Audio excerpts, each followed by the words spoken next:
Shalom, dis-moi, est-ce que tu sais ce que c'est que le repos? Quand je parle de repos,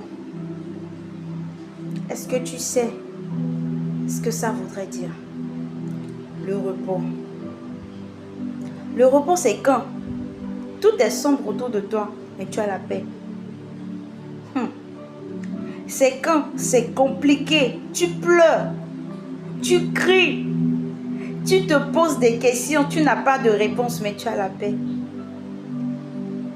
Et cette paix, ce n'est pas ton partenaire qui te donne cette paix. Ce n'est pas ton époux, ce n'est pas ton mari, ce n'est pas ta femme, ce ne sont pas tes enfants, ce n'est pas ton boulot, mais Jésus, my God.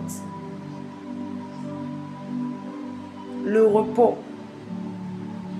Si tu veux le repos, si tu veux vivre le repos, si tu veux connaître le repos, accepte Jésus. Mon frère, tu ne regretteras pas. Tu ne regretteras pas. Accepte Jésus. Accepte-le comme ton Seigneur et ton Sauveur personnel. Tu es dans cette douleur, mais tu as la paix.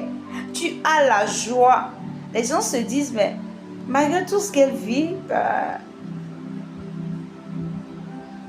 parfois même on te voit en ton vie. Et lorsque tu commences à parler, toutes les bouches sont fermées. Le silence s'installe.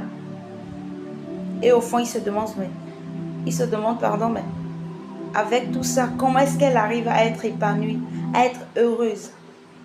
Comment c'est possible? C'est possible en Jésus. C'est possible avec Jésus. C'est possible avec le papa le plus responsable.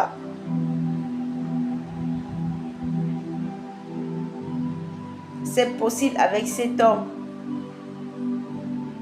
qui ne laisse pas le juste mendier son pain. C'est possible avec cet homme dont on ne se moque pas. C'est possible avec cet homme que la terre n'a pas pu garder. La terre l'a libéré 3 jours après.